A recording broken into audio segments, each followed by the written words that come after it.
dentro de 8, no, ya el próximo viernes empiezan los primeros grupos a pasar, ¿verdad? Entonces, pasa el primero, segundo y tercer grupo. Creo que es el caso Blake, el caso Pane Blanca y los niños de la calle. Entonces esto a partir del próximo viernes, por favor, ya los 3 grupos de una vez. Bien, jovenazos, yo sé perfectamente que ustedes han dado seguimiento al curso, porque eso es indudablemente ya hemos sabido lo que son los derechos humanos, la naturaleza de los derechos humanos, ¿por qué importancia tienen los derechos humanos? La clasificación de los derechos humanos, individuales, colectivos, de solidaridad. Eso ya lo hemos visto, ya tenemos el concepto. Ahora tenemos que ver los mecanismos de protección o estos sistemas de protección de los derechos humanos. Los sistemas de protección, para ser más ordenado, tenemos que empezar por lo que ya vimos, que son los nacionales. Ya vimos que los sistemas de protección nacionales, pues está el amparo, lo dijimos, la exhibición personal, la inconstitucionalidad y la oficina del Procurador de Derechos Humanos. Esos son los mecanismos nacionales de protección de todos los derechos humanos que hemos visto y de otros más que pueden existir a través de convenciones o declaraciones de derechos humanos. Pero ya adentrándonos después de los sistemas de protección internos, los nacionales, también tenemos sistemas de protección internacionales. ¿Cuáles son los sistemas de protección internacionales? Pues bueno, los sistemas de protección internacionales de una u otra manera ya lo hemos visto, pero no con esta clasificación pura. Y hemos determinado pues que los sistemas de clasificación mundiales o internacionales se empieza desde la propia Declaración Universal de los Derechos Humanos, que vuelvo a repetirlas, esta entró en vigencia el 9 de diciembre de 1948. 9 de diciembre de 1948.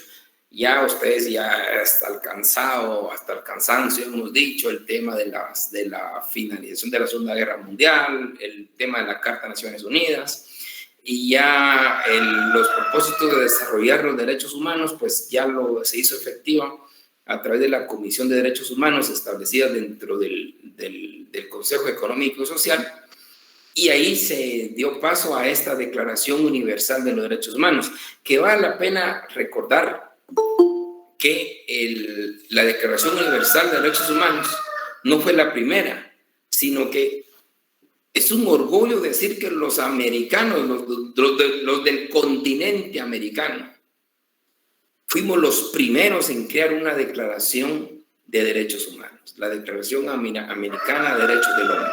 Esta declaración fue en Bogotá en mayo del año de 1948, o sea, unos 5 meses antes que la propia Declaración Universal de los Derechos Humanos. Ahí se lograrán ustedes que cuando estén, sí, yo creo que finalizando el curso, estamos finalizando el curso, o están ustedes en exámenes finales o después de exámenes finales, se van a dar cuenta que siempre salen las noticias hablando sobre la celebración de un año más de la Declaración Universal de los Derechos Humanos. Un año más de esa declaración. Y es importante porque en esta declaración pues aparecen los postulados, los enunciados que todos los países a nivel global tienen que defender a favor de sus ciudadanos. Háblese de establecer los derechos individuales, los derechos colectivos, los derechos de seguridad, los derechos políticos, de derecho a la familia, incluyendo, habla de derechos económicos y sociales. En esta Declaración Universal de los Derechos Humanos. Recuerden ustedes, 9 de diciembre de 1948. Ha sido muy cuestionado el tema de la Declaración Universal de Derechos Humanos, si tiene un poder coercitivo, si tiene fuerza o no tiene fuerza. Pues esto ya se eliminó por porque ya surgieron estos pactos que ustedes ya saben, el Pacto Internacional de Derechos Civiles y Políticos y el Pacto Internacional de Derechos Económicos, Sociales y Culturales, que estos sí le dieron esa fortaleza a la Declaración Universal. Antes de esos pactos, pero era cuestionado hasta dónde la Declaración Universal tenía un poder coercitivo contra los estados. Unos decían que sí, otros decían que no, otros decían que de manera indirecta se tenía ese poder coercitivo frente a los estados. Y todo era porque no se trataba de un pacto o un convenio internacional, sino que era una declaración. Recordemos que hoy día no es el mismo pensamiento que se podía tener en esos años. Hoy día, pues, todo es convenio, todo es tratado. Nosotros, en el caso particular, usted quiere comprar una casa, usted no la compra sin una escritura. O sea, esto ya lo sabemos, pero en otras épocas quizás no. Y lo mismo pasaba en el ámbito internacional, hacerlo más como una declaratoria para que empezar a revivir o reanimar el tema de los derechos humanos. Ya pues en el año 66 y que entró en vigencia, ustedes ya saben, los pactos, los dos grandes pactos, que si estuviéramos en clase, en coro, lo recitarían ustedes totalmente seguro. Si estuviéramos en clase, yo le preguntaría, ¿cuáles son los pactos internacionales del año de 1976? Hasta en coro me dirían a mí, derechos civiles y políticos y económicos, sociales y culturales. Seguro estoy, pero como no estamos en clase, yo me los imagino que prácticamente estamos con ese diálogo por el conocimiento que ustedes ya tienen. Entonces, esto es la forma de protección, y ya sabemos que dentro del Pacto Internacional de Derechos Civiles y Políticos se encuentra un comité, como ya dijimos, es el ente encargado de velar por el cabal cumplimiento, y también en derechos económicos, sociales y culturales, el comité de ese mismo nombre. Aparte de eso, pues también estos pactos tienen métodos de control o formas de control. Las formas de control que tienen estos pactos internacionales, ya lo saben ustedes, que son los informes, son las denuncias interestatales, que los estados se pueden denunciar a otro estado, un estado puede denunciar a otro estado por incumplimiento del pacto, o las denuncias individuales, que pueden hacer directamente al comité. En el Pacto Económico, Sociales y Culturales hubo un protocolo facultativo en el año 2008, donde ya le facultó al pacto hacer estas denuncias interestatales, denuncias individuales, hasta una investigación de oficio. O sea, son los métodos pues que tenemos los ciudadanos también para que el Estado cumpla con el compromiso que obtuvo. Porque cuando se realiza un pacto internacional y el Estado lo firma, el Estado lo ratifica, lo somete al lineamiento interno, es el compromiso que tienen los Estados.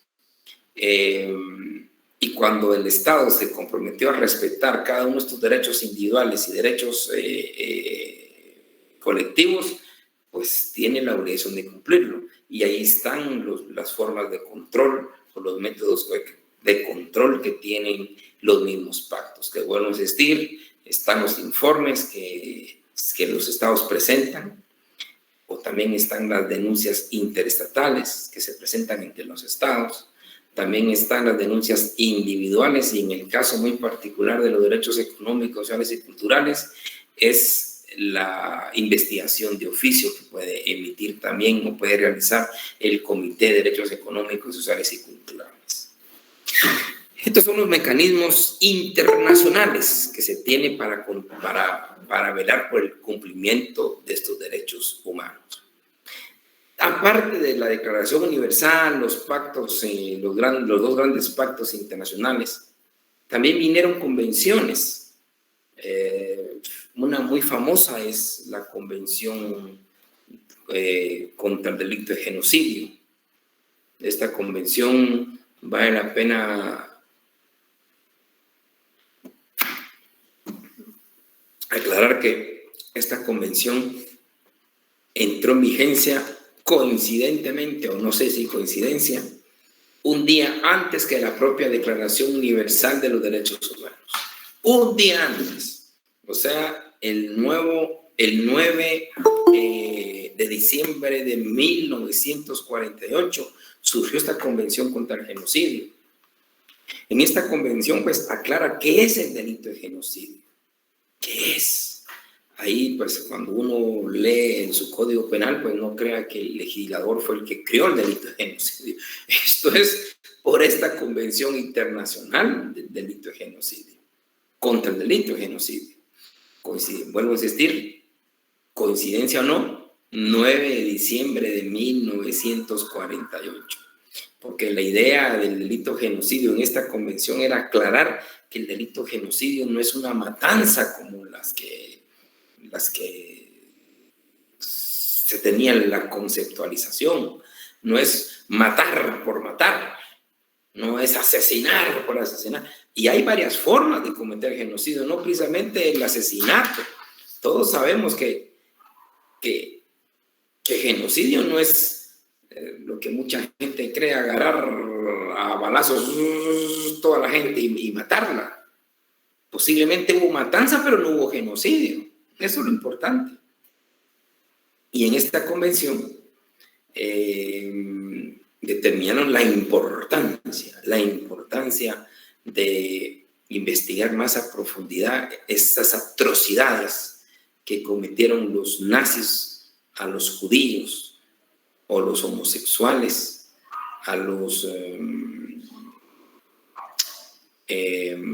gitanos y también a los marxistas, pero especialmente lo que más realza en la historia y no ha sido para más, pues es increíble esto, lo que le hicieron a los judíos.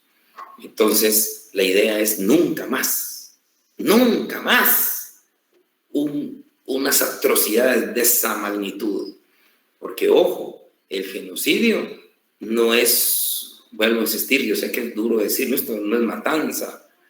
Es que el genocidio es destruir total o parcialmente un grupo con la idea que ese grupo ya nunca vuelve a existir. O sea, la cosa va más allá. No es una cosa como mucha gente tiene el concepto que genocidios, si hay 10 personas, maten a las 10 personas. Puede haber también, siempre y cuando existe ese elemento subjetivo especial del tipo que es, tengo el propósito de que esta gente ya nunca más vuelva a surgir porque tiene determinada raza, determinada etnia, determinada ideología. Ese es genocidio.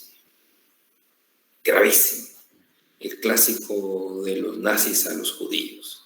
Por ser judío hay que desaparecerlo con la idea de que ya nunca más, que ya no existan más generaciones de judíos. Es que eso es el tema. Lamentablemente tuvimos otro en la Yugoslavia, en Bosnia, después otro que esto lo vamos a ver ahorita en Ruanda, que se provocaron otros genocidios. Mire, la humanidad no aprende y la idea es que la humanidad ya no cometa esos mismos errores que cometió el pasado. Sí, doña Francisca. ¿Qué tal, licenciado? Buenas tardes. Cuénteme. Con una preguntita, entonces en Guatemala no hubo genocidio. Pues mire, leamos qué artículo es 348, que es el genocidio. Y la idea es interpretar lo que es realmente el genocidio. Yo con eso no estoy diciendo que no se hayan cometido delitos. Claro que se cometieron delitos. Hay unos delitos, y esto lo vamos a ver más adelantito, no sé, ¿sabe? Bien, lo vamos a ver. ¿Sabe una cosa? Eso lo vamos a platicar ahorita que veamos la Corte Penal Internacional. Porque la Corte Penal Internacional conoce genocidio, conoce agresión y conoce delito de lesa humanidad. Vamos a saber hoy, espero, tratar de tener la diferenciación entre lo que es genocidio y delito de lesa humanidad, o crímenes de lesa humanidad, como se dice. Porque les apuesto que ustedes pueden confundir el tema de lesa humanidad con los temas de genocidio. Pero esto lo vamos a abordar en un momentito. Bien, entonces surgió esa convención y lo interesante de esta convención es que por primera vez se habla ya de un tribunal penal internacional para juzgar los delitos de genocidio. Y se habla de la imprescriptibilidad de los delitos de genocidio.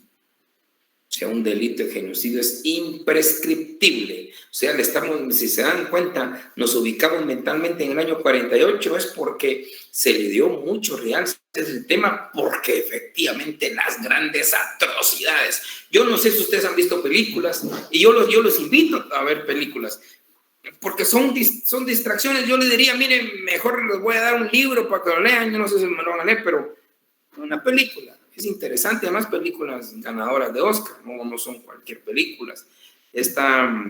Yo se lo comenté la vez pasada, 2 películas recomiendo, interesantes, las de... y esta creo que está en Netflix, aunque Netflix parece que ya subió los costos, pero ahí miramos cómo las ingeniamos, o compramos ahí en películas o las conseguimos. Está la de La lista de Schindler, muy bonita.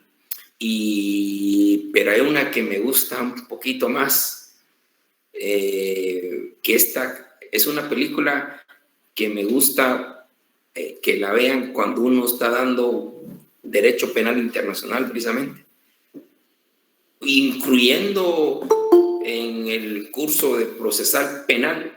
Me gusta esta película que les voy a recomendar, y esa también la encuentran en YouTube. Los juicios de Nuremberg. Los juicios de Nuremberg narran efectivamente, mire qué interesante me dice don Armando García, los juicios de Nuremberg narran lo que vamos a ver ahorita con la Corte Penal Internacional. Pero lo que me gusta de los juicios de Nuremberg es que efectivamente sacan imágenes así crueles de lo que realmente muchas personas vivieron, de lo que realmente se encontró y de lo que se sufrió. Es una de las cosas quizás más duras que le ha tocado vivir la humanidad, donde tenían más derechos un ratón que un niño. Imagínense qué duro que pudo haber sido tan duro esto. Pero bueno, ya nunca más, esa es la idea. Y de ahí surgió esta Convención Internacional contra el Delito del Genocidio. Ahí por vez primera se describió lo que tenía que ser el genocidio. Después vinieron otras convenciones que efectivamente protegen a los refugiados en el año 51. También venía sobre los derechos políticos de las mujeres. Recordemos que anteriormente, por desgracia, esto es un tema de sensibilización y concientización año tras año, paso por paso. Pero antes, al inicio de los 50 o en los 40 mismos, las mujeres en los países no tenían derecho a votar. Imagínense, yo les digo eso, y esto ahorita se los comento, yo seguro que muchas de ustedes se sorprenden y se agarran la cabeza y dirían, y ustedes jamás podrían haber vivido en esa época, pero por desgracia existió, y es ahí donde vino una Convención Internacional de los Derechos Políticos de las Mujeres en el año 1952, para que da vergüenza, y perdonen esto, da vergüenza y me da mucha pena hablar de que las mujeres tienen derecho, ¿no? Eso me da mi vergüenza, no hay ni qué decirlo. Esto ya por naturaleza, decir que el hombre tiene derecho, pues hasta me ofenden cuando me dirán a mí, es que usted tiene derechos. Yo sé que tengo derechos. Igual todo género tiene derechos. Entonces, pero hasta el año 52. Después también vinieron aquellas convenciones que de una manera ya vimos con el tema de los comités, la declaración, la convención contra toda forma de discriminación racial, discriminación de la mujer, derechos del niño, trabajos migratorios, desapariciones forzadas, y la convención internacional en el año 2006 de los derechos de las personas con discapacidad. Estas son las convenciones internacionales que han venido, que han surgido y que han venido muchas más. Hay otras que salen, declaraciones, convenciones internacionales a nivel global. Pero estas se las puse por ser las más importantes, empezando en el genocidio, Estatuto de los Refugiados, derechos políticos de las mujeres, que me da vergüenza decirlo, pero es la verdad, pero hasta el año 52, eliminación de toda la forma de discriminación racial de la mujer, derechos del niño, protección de las personas migrantes y sus familiares, desapariciones forzadas y los derechos de las personas con discapacidad.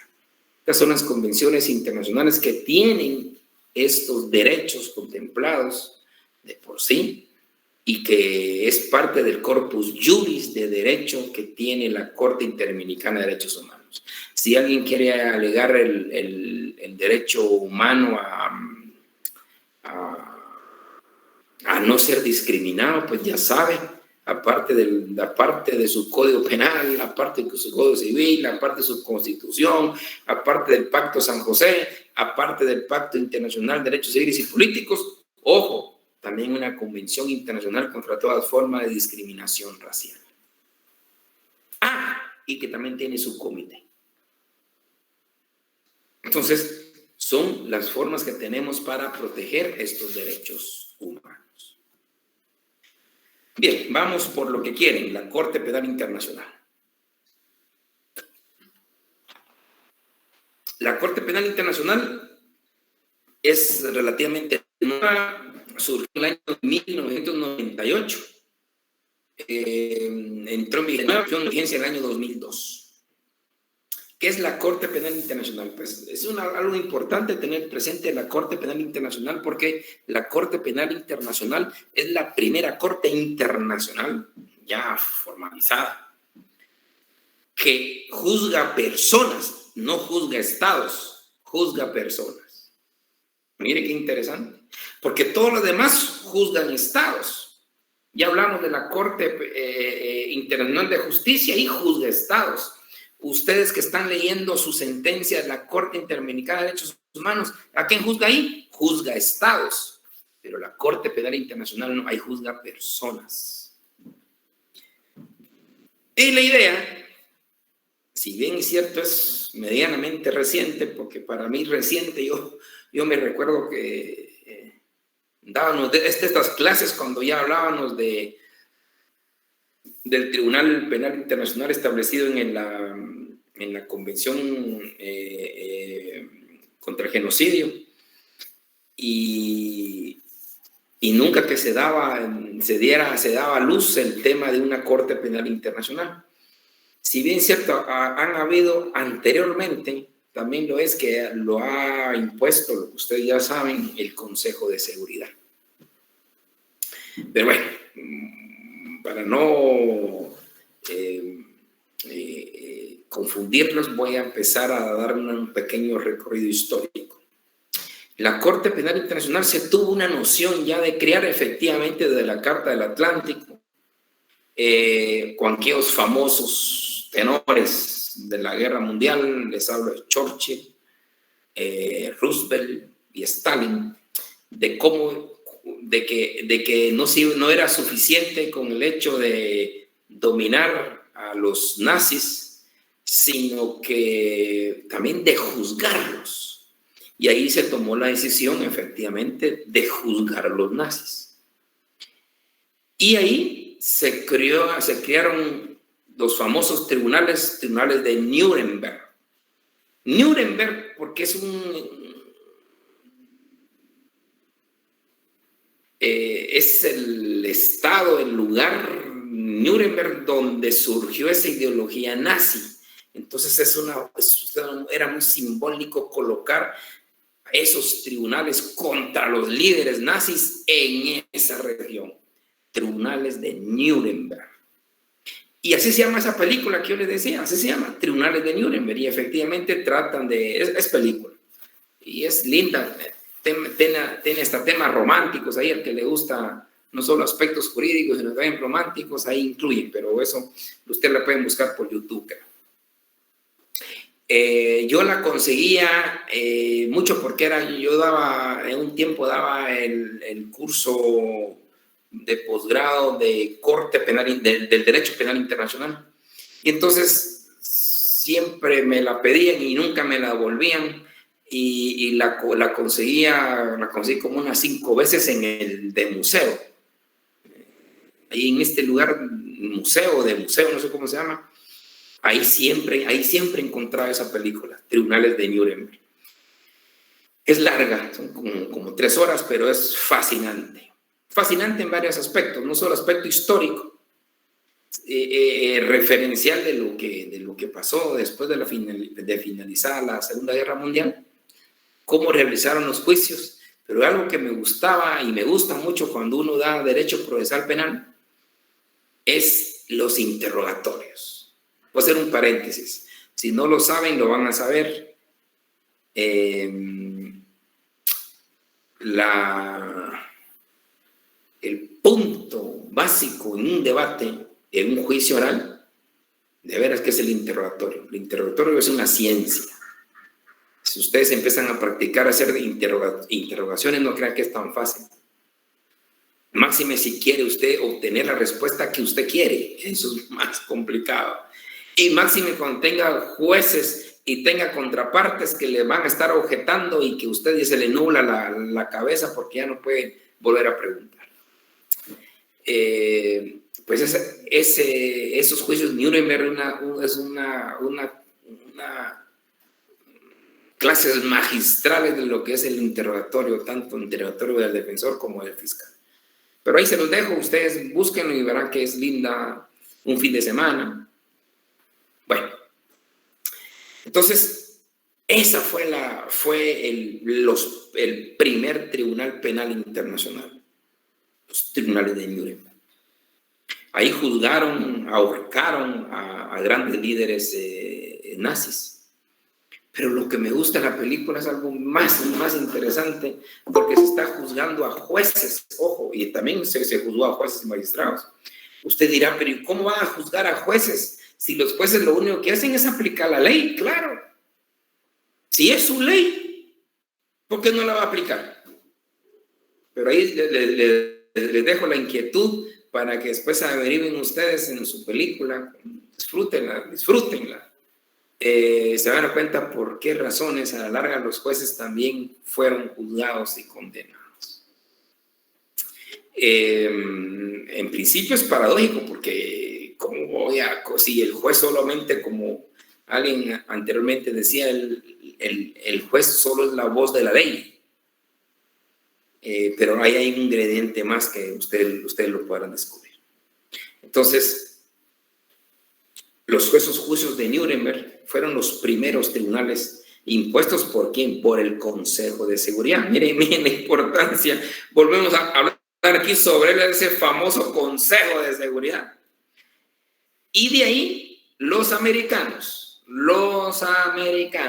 pusieron sus propios tribunales penales militares en Tokio. Ahí también se llamó Tribunales de Tokio. Pero ahí eran solo jueces estadounidenses. Y ahí juzgaron y condenaron a los líderes japoneses. Mal o bien, porque hay varias críticas sobre los tribunales penales internacionales de esos. Hay varias críticas, enormes críticas. ¿Dónde está la figura del juez natural? ¿Dónde está el principio de legalidad, la no retroactividad? ¿Dónde está la imparcialidad? O sea, hay varios temas ahí que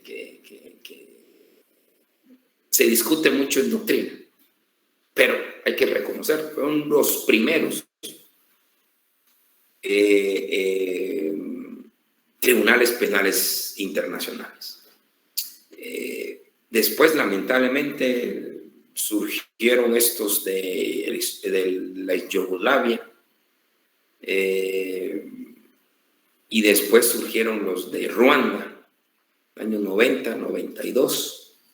Miren, estamos hablando 90, 92, muchos de ustedes ya habían nacido y ojo, ya se habían cometido genocidios tanto en la Yugoslavia como en Ruanda. A raíz de esto, porque la idea de estos tribunales es que eran tribunales no permanentes, eran tribunales ad hoc, ocasionales. Entonces ya la doctrina empezó a hablar y a escribir sobre la necesidad de tener tribunales penales internacionales, pero fijos. Y al final, pues se consolidó en el año de 1998 y entró en vigencia en el año 2002. A partir del año 2002 ya tenemos esa Corte Penal Internacional.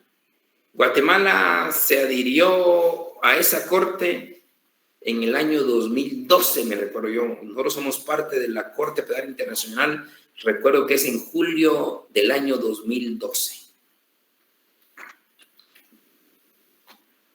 Pero esa corte tiene principios fundamentales. Y uno de los principios y postulados que tiene la Corte Penal Internacional es que se basa en el principio de legalidad. En otras palabras, recuerdan ustedes que el principio de legalidad tiene exigencias, y una de las exigencias es la no retroactividad.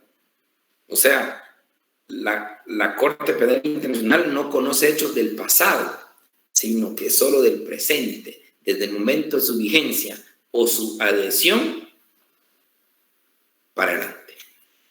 O sea, la Corte Penal Internacional no puede venir a conocer cosas que acontecieron en Guatemala en el año 2011 para atrás. No puede. Principio de legalidad. También otra característica fundamental es que es un tribunal permanente. Ya está fijo. No que ocasionalmente por un caso, no, ya está fijo, ahí permanece. Otra cosa no menos importante, pero que es lo que menos se habla, no sé por qué, es que el tribunal es independiente. ¿Por qué independiente? Porque no depende del Consejo de Seguridad. Ahí está. Importante para ustedes, con el conocimiento que ya tenemos, ya usted sabe por qué es importante que no pertenezca al Consejo de Seguridad. Y fue una lucha incesante. Y eso ustedes lo pueden buscar en doctrina, búsquenlo por Google, problemática, la Corte Penal Internacional y me dan la razón, ahí está. Porque el principal promotor de la Corte Penal Internacional, díganme usted qué país era. Bueno, no los quiero hacer hablar tanto porque no estamos en clases presenciales, pero ustedes ya sé que en su cabecita está Estados Unidos. Sí. Estados Unidos era uno de los principales promotores de la Corte Penal Internacional. Pero cuando dijeron sí, pero necesitamos que sea independiente, que no pertenezca al Consejo de Seguridad, ahí Estados Unidos dijo que ya no. ¿Por qué será? Un valiente que me diga. Porque ellos han sido uno de los mayores violadores de los derechos humanos en el mundo, licenciado. No era esa respuesta que quería. ¿Recuerdan ustedes el poder? Sí, don José Rodolfo. No era por lo del veto, licenciado. Ahí estamos, muy bien, así es.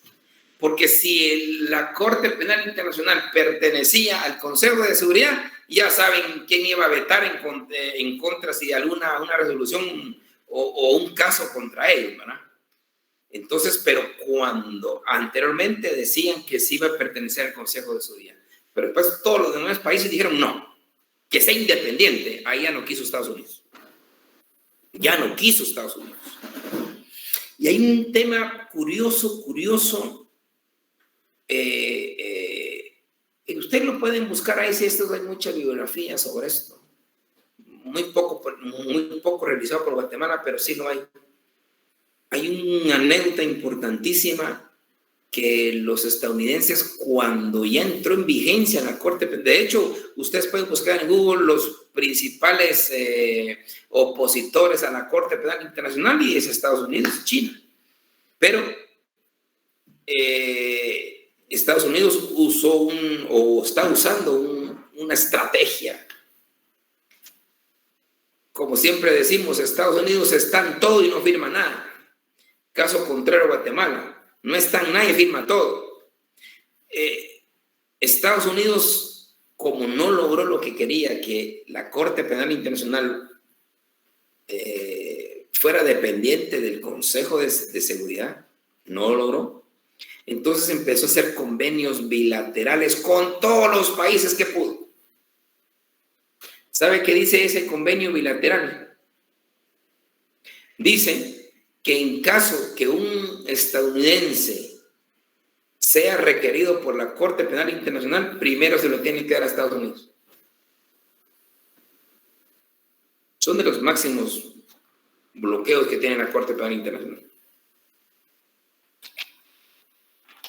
Y acaba de ser una noticia, recuerdo hace como un año o unos meses que el fiscal de la Corte Penal Internacional iba a investigar algo de Estados Unidos. ¡Ay, Dios! Se abrió un fenómeno internacional. Entonces, pero Estados Unidos no es parte de la CPI, no es parte de la Corte Penal Internacional.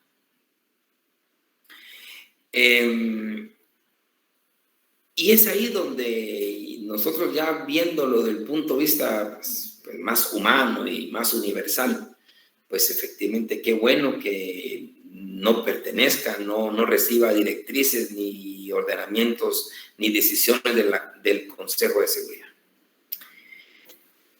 Y ahí está donde surge ya la Corte Penal Internacional, que solo conoce 4 delitos. 4, aparentemente solo 4, pero hay uno que se disgrega mucho más. ¿Y qué crímenes conoce la Corte Penal Internacional? Pues conoce el genocidio, lesa humanidad, el de, ¿cómo se llama agresión. Crímenes de guerra. Y crímenes de guerra. Perfecto. Esos son los 4 crímenes que conoce la Corte Penal Internacional.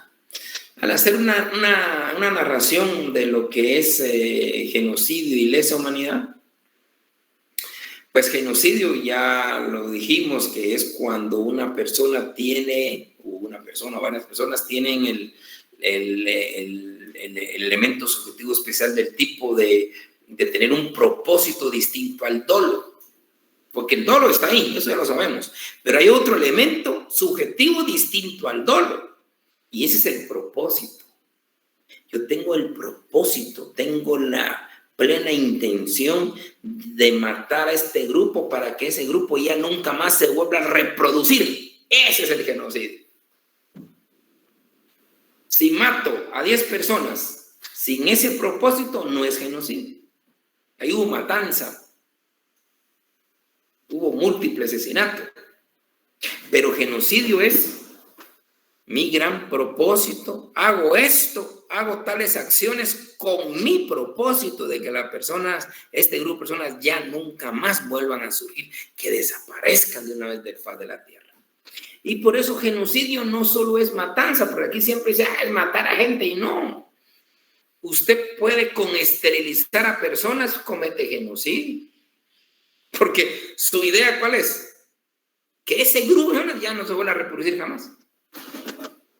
O también puedo cometer genocidio con el hecho de prohibir matrimonios en un grupo, cuando ese grupo efectivamente la única forma de reproducirse es a través del matrimonio. Impido los matrimonios con el propósito de que ya no se vuelvan a reproducir. Ahí también cometo genocidio.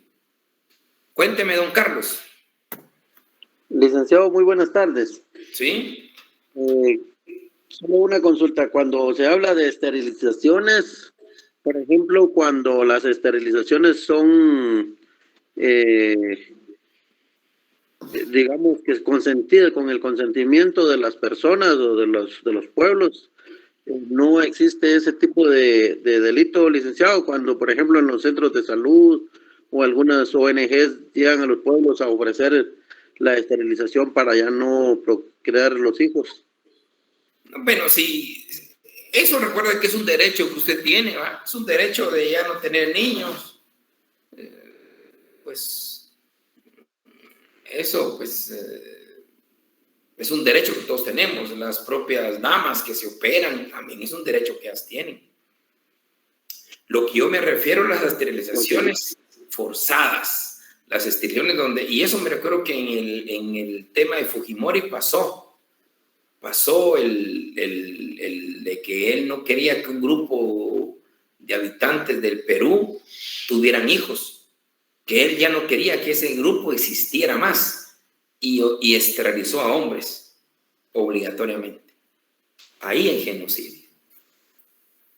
El hecho de separar niños o separar distintos grupos para que ya no se vuelvan a reproducir, también es genocidio. Cuando tengo esa idea de que ese grupo desaparezca, cuando hay un grupo de personas que hay un odio y lo que quiero es que ese odio, que esas personas por ese odio se relacionen con otras más.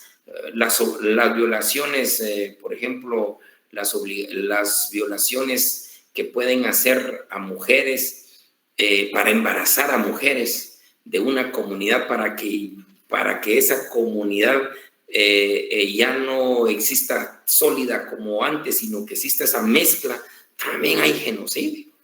Miren la importancia de tener claro el genocidio. O sea, cuando la pregunta es ¿hubo o no hubo genocidio en Guatemala? Primero sepamos qué es genocidio. Si no sabemos qué es genocidio, yo he visto mucha gente que lo que hará aquí, hay pancartas, pero le pregunta, ¿qué es genocidio? ¿Sabe lo que la inmensa mayoría de clases me dicen? Yo les pregunto, ¿qué es genocidio? Matar a un montón de gente. Esa es la respuesta que me dicen. Y cuando yo les hablo de esterilizaciones forzadas, eso no es genocidio. Porque nos han metido tanto que genocidio es matar. No, genocidio es tener el propósito de eliminar total o parcialmente un grupo, de cualquier manera. Ya sea violando, esterilizando, prohibiendo matrimonios o retirándolos de la comunidad obligatoriamente o mezclándolos con otra comunidad. Eso es genocidio. Lo más duro que podemos ver es que se junte una matanza con ese propósito, que tampoco la excluye, obviamente, tampoco la excluye. Don Diego, cuénteme. Licenciado, buenas tardes. Entonces, eso estaba viendo en el artículo 376 de nuestro código. Entonces, por ejemplo, en el caso que pues sonó, creo que a principio de este año allá en Canadá, donde grupos de indígenas, ¿verdad? La Iglesia Católica llegó, ¿verdad? Y empezó a sacar un montón de niños de sus comunidades y los empezó a forzar, ¿verdad? Como más que todo, a occidentalizarse, se podría decir de una manera. Y si no, pues mataban a sus papás en frente de ellos o cosas así. Entonces eso se podría decir que fue genocidio, ¿verdad? Porque tal vez no se perpetró una matanza como tal, pero se quería cambiar, pues, la cultura de los niños. Sí, mire, hay que ver más el contexto. No le puedo decir yo si sí o no, ¿verdad? Pero hay que ver, la idea es tener claro, es el elemento subjetivo especial del tipo que tiene el genocidio. Es que el genocidio tiene un elemento subjetivo especial del tipo. Ustedes saben que los tipos tienen elementos subjetivos. Ustedes saben, los elementos subjetivos del tipo son dolo y culpa, pero también hay elementos subjetivos especiales del tipo distintos al dolo. Don José Huarcas. Bueno, sí, licenciado. Yo tengo una duda desde hacía tiempo, licenciado, sobre este caso de genocidio. Me estaba preguntando, ¿será que hubo genocidio en Guatemala? Ya que, según dicen, de que hubo genocidio porque se estaban extinguiendo a lo que es a la cultura maya o las personas indígenas. Pero yo llego a la conclusión de que, la verdad, yo pienso que no, porque, pues, como usted dijo, de que el genocidio es matar a un grupo de personas o etnias por completo. Entonces, cuando hubo en el 82 que hubo un conflicto armado, en ese caso para mí que no hubo genocidio, porque la verdad hay algunas personas aquí en mi comunidad que tuvieron derechos, ya que mismos los pueblos se organizaron y empezaron a formar patrullajes los mismos indígenas, ya que les dieron ese derecho de formar los patrulleros y lo crearon. Entonces, si hubo genocidios, sería en este caso matar a todas esas personas porque ya que son indígenas. En este caso no, porque se dejaron a esas personas. Aquí la milicia pasó, pero a esas personas que patrullaban no les hicieron nada, porque aunque son indígenas o pueblos mayas, no les hicieron nada, porque no sé, para mí que no hubo genocidio, porque no extinguieron una raza o al pueblo indígena. Entonces yo me quedo con esa duda, ¿será que hubo o no hubo? Mire, don José, yo en primer lugar no dije que tenía que matar a todos, no. El genocidio es total o parcialmente, pero la idea es tener ese elemento subjetivo especial del tipo. Ese elemento subjetivo especial del tipo es tener el propósito, porque si existe una comunidad de 1000 personas y yo quiero eliminar 15, pero con la idea que estos ya nunca más vuelvan a aparecer, surgir, porque yo lo que tengo es un odio a esa comunidad y yo no quiero que esa comunidad vuelva a surgir, ahí sí. Ahí puede haber genocidio. Pero ahí es en cada caso particular. Es algo muy de un estudio particularizado, ¿verdad? No podemos decir no es sí o no, sino que ver las cosas como son, y tampoco es bueno llevarnos solo porque la gente dice sí, no. Hay que ver, vuelvo a repetir, los elementos del tipo de genocidio, aparte del dolo, porque es un dolo que está ahí, es un elemento subjetivo especial del tipo que es el propósito. Esto es muy importante. Don Freddy. Feliz tarde, licenciado. Perdón si se escucha bulla porque está lloviendo fuerte. Pero lo que quería comentar era, bueno, no quiero referirme al caso de Guatemala específicamente, pero digamos de que si quisiera, si a un líder de Estado o un jefe de Estado amenazara a un grupo indígena porque cree que todos ellos son soldados rebeldes, se puede considerar genocidio, porque tiene estas tintes algo racistas el pensar de que como son indígenas, entonces son rebeldes o X cosa. Entonces, no sé si se puede pensar de que ahí se puede, como repito, no es el caso de Guatemala, o sea, un caso externo a esto. Sí, yo le vuelvo a insistir, don Freddy, es en el caso concreto tenemos que determinar si los dirigentes de la milicia tenían el propósito de que ese grupo de indígenas desaparecieran del faz de la tierra y ya no existiera reproducción de ninguna especie de ellos. Esos genocidios, vuelvo a insistir, genocidio no solo es matanza, el genocidio se puede cometer por las otras acciones que yo les dije. O sea, la idea es colocarse en la mentalidad del sujeto activo y determinar si aparte del dolo tenía ese propósito. Ese es genocidio. Distinto con lesa humanidad, porque ahí viene el tema de la lesa humanidad. La lesa humanidad es cualquier acto, puede ser asesinato, puede ser violación, puede ser tráfico, puede ser prostitución, desapariciones, cuando lo hacen los líderes a través de una forma sistematizada,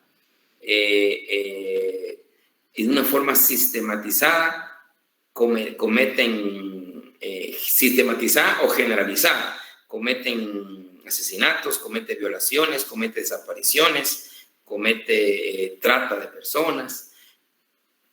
Si se da en forma sistematizada, es lesa humanidad. El otro capítulo es los crímenes de guerra. ¿Qué son los crímenes de guerra? Los crímenes de guerra es la violación a los convenios de Ginebra. Con esto quiero resaltarles que, bueno, esto lo vamos a hacer más adelante, pero crímenes de guerra es cuando alguien violenta las normas de guerra. Y hay varias normas de guerra, varias normas. No se crea usted que dicen que en el amor y en la guerra todo se vale. Yo creo que ni en el amor ahora con tanta ley que hay, pero con la guerra mucho menos. La guerra está regularizada. Hay mucha regulación de la guerra. Y parte de eso es el no ataque a escuelas, no ataque a iglesias, no atacar a sociedad civil no organizada, no con armas. Eso también son delitos de crímenes de guerra. Y esos también se penalizan a través de la Corte Penal Internacional o nuestro Código Penal, que después del delito genocidio aparece ahí esta clase de delitos. Sí, don Carlos. Licenciado, perdone, solo una consulta. En los crímenes de lesa humanidad, ¿usted me podría explicar qué significa el crimen de apartheid? Perfecto. En la parte lo que significa, y eso se dio efectivamente en Sudáfrica, cuando se separó los negros y los blancos.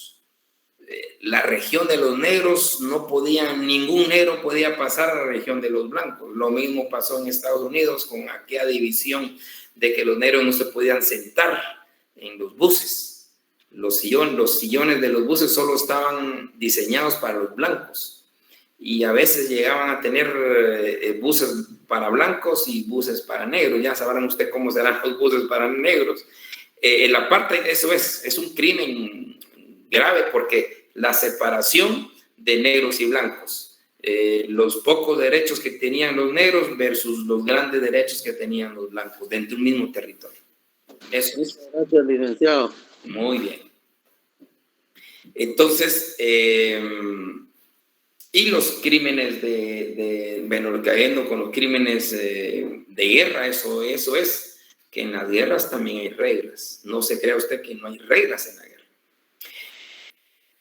Y el crimen de agresión, que es el otro delito que conoce la Corte Penal Internacional, son las invasiones. Efectivamente, lo que cometió Rusia ahorita fue una invasión, fue un crimen de agresión. Y ahí tendría que entrar la Corte Penal Internacional. Pero aquí ya miramos la geopolítica de otra manera. Ahora, cuando son países que tienen armas nucleares, mejor lo miramos de lejitos. Solo damos ciertas sancioncitas nada más, solo para que no digan que no hicimos nada, porque ya saben que la contraofensiva o la defensiva es fuerte y quizás se hace más daño atacar que no atacar, creo. Bueno, sigamos con el tema, porque todo esto nos surge con relación a la exposición a partir del próximo viernes. Esos son los sistemas mundiales de protección, están también los sistemas regionales de protección. Los países árabes que tienen un sistema de protección, aunque ustedes no lo crean, tienen un sistema de protección de derechos humanos un poco todavía menor que el europeo y el americano, pero está el africano igual, la Carta Africana de Derechos Humanos también ahí está. Y el sistema europeo, pues para mí es el más avanzado, porque Europa ya dejó de tener comisión, solo tienen Tribunal Europeo de Derechos Humanos, donde miran todas las violaciones de los derechos humanos por parte de los estados. En cambio, el continente americano todavía tenemos comisión. Y ustedes ya de plano ya lo han visto en sus sentencias, cuando se habla de la Comisión Interamericana de Derechos Humanos y la Corte Interamericana. ¿Cuál es la diferencia? La comisión es un ente administrativo y la Corte es el ente judicial. Pero ojo, usted nunca puede acudir a la Corte Interamericana si no va primero a la Comisión Interamericana.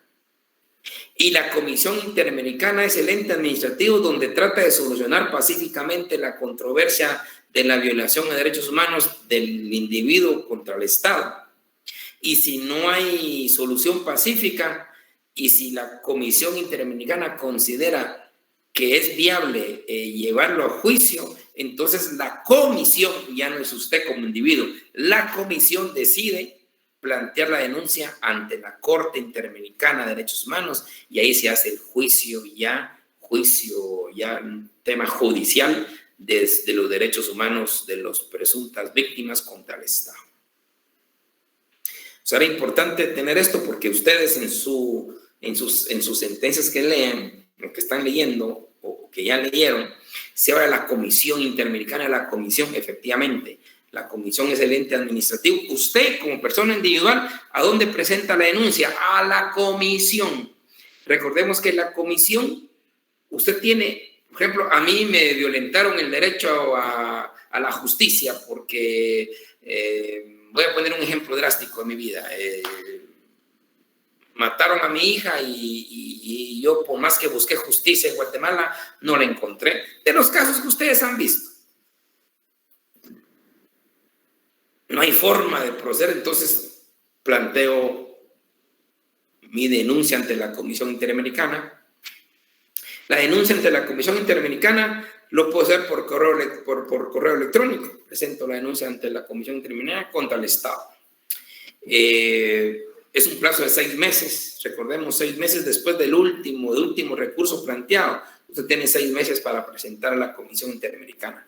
Llega la comisión, es un grupo de expertos, esto lo vamos a hacer posteriormente. Grupo de expertos analizan, ya dan determinadas audiencias y al final la comisión determina que existe una violación de derechos humanos, que el Estado no se hace responsable de esos derechos violentados. Entonces viene la comisión y decide presentar el caso ante la Corte Interamericana, pero es la comisión. Usted solo como ciudadano cumple con presentar a la comisión. Ya después la comisión es la que se va a encargar de llevar todo. Y la comisión es la que presenta la denuncia ante la Corte y la Corte es la que decide y hace en materia judicial. Hay audiencias orales, hay audiencias escritas, ustedes ya lo han visto en sus sentencias y ahí emite la sentencia. Regularmente es de condena contra el Estado. Regularmente, ¿cómo resarcen los derechos violentados? Muchas veces cuestiones, sanciones económicas, ustedes ya lo han visto. Otras son repetición de juicios, otra es que el proceso se inicie en nueva investigación. O sea, eso es importante para la Corte Interamericana. ¿Tienen dudas, comentarios, compañeros? Perdonen.